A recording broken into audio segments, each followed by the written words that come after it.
Plus হচ্ছে আরো অনেকগুলো আমাদের দাদাও আছে, সে কিন্তু আমাদের সুরক্ষা কবচ। দেখতে বয়স হলো, সে কিন্তু এখন ইয়ং, তাচ্ছি ইয়ং। আর আমি সেই সব আর তার কাজ হচ্ছে এটা। একটু রোহানের একটু ক্রেডিট দাও বাবা। ও হ্যাঁ আমরা না আমার দিকে ক্যামেরা ধরে আমি বলতেছি। ওই রাহিদ ক্রেডিট দেবে রোহান রে পিছনে। অনেক সুন্দর ক্রেডিট দিবেন। তো জুওলজি ডিপার্টমেন্টের সকল শিক্ষার্থীবৃন্দ, না সামিউলের এলাকার ভাই বোনরা আমরা দেখতেছি এখানে। ভাই আমরা তো আগের বার গেছি লঞ্চে করে, সে তো এমন ফিল পায় না, কিন্তু বন্ধুরা এমন ফিল আমার বাসার সামনে আনলে পাবেন না। বাসার সামনে ওদের একটু দূর হয়েছে, আমিও বন্ধু আমার বাসা থেকে কয় কিলো, 25 কিলো, 15 কিলো, ওই 20-25 কিলো আসতে হবে, তাহলে আমাদের সুন্দরবনে এসে যাবেন। 20 কিলো। এ বানর, হে হোমোসেপিয়েন্সের পূর্বপুরুষ। একেবারে আমরা অরিজিনাল বানর গুলো দেখলাম। দেখেছো আজকে অরিজিনাল বানর দেখা যাচ্ছে, যেটা সামিলের মতন দেখা যাচ্ছে, উত্তরসেরি। ওইগুলো বড় খুব। দাদু বলে হলা আছে এখানে, তো হলা যে কি হলা, মানে বড় আছে। ওলা কাদের মামা ওই যে বাঘ। ও বাঘ ও দুঃখিত, ওটা লাল দেখা যাচ্ছে তো, বাঘ না, বাঘ ক্যামেরা। এই হুলে বিড়েল ভাই, সাদা। না ওটা বাঘ। তুমি তো বাঘ, তুমি কি? তো সুন্দরবনে এসে আসলে কিন্তু ভালো লাগতেছে, এখানে কিছু দেখতে পাচ্ছি না।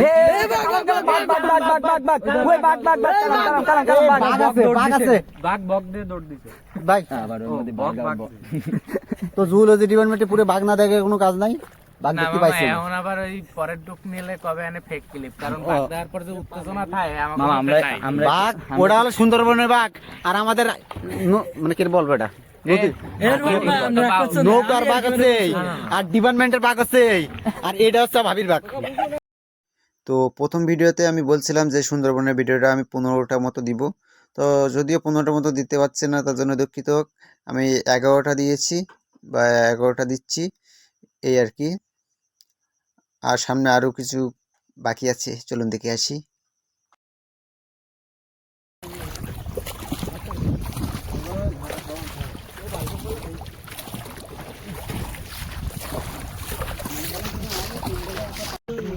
তো বন্ধুরা, এটাই ছিল সুন্দরবনের ঘোরাঘুরির শেষ ভিডিও। তো কেমন লাগলো এর আগের ভিডিও এবং এই ভিডিওটা অবশ্যই কমেন্ট করে বলবেন, আর সাথে আমার ইউটিউব চ্যানেলটা সাবস্ক্রাইব করে দিবেন, আর আমার ফেসবুক পেজটা ফলো করে দিবেন। তো এই রকম বিনোদনমূলক ভিডিও পেতে এবং শিক্ষামূলক ভিডিও পেতে হলে অবশ্যই আমাকে কিন্তু ফলো প্লাস সাবস্ক্রাইব করে রাখতে হবে। আর আপনাদের মাঝে কেমন ভিডিও করলে আরও ভালো হবে সেটাও কিন্তু বলবেন। আর যদি এই যে সুন্দরবনে ঘোরাঘুরির সময় যদি কোনো ভুল ত্রুটি হয়ে থাকে বা কোনো খারাপ ওয়ার্ড ইউজ হয়ে থাকে, তাহলে সেগুলো সব ক্ষমা দৃষ্টিতে দেখবেন। আর চেষ্টা করব সবসময় ভালো ভিডিও দেওয়ার চেষ্টা করব। আর আজকে অনেকটাই কষ্ট হয়ে যায়, কারণ আমরা সকালবেলায় ভালোভাবে না খেয়ে চলে আসছিলাম। আর এদিকে অবস্থা দেখুন, আমার বন্ধুদের এখন মানে ক্লিয়ার হওয়ার সময় এসে গেছে, এত সময় ওদিক ভালোভাবে ক্লিয়ার হতে পারিনি, এই জন্য তাদের ডিস্টার্ব না করি। তো ভিডিওগুলো শেয়ার করে দিয়েন, তাহলে আরও আপনার বন্ধুবান্ধব দেখুক এবং সুন্দরবনে আসার জন্য তারাও একটু মন মানসিকতা তৈরি করুক, এই আর কি। তো আজকে ছিল এই পর্যন্ত ভিডিওটা, আর সবাই ভালো থাকবেন, সুস্থ থাকবেন। আসসালামু আলাইকুম।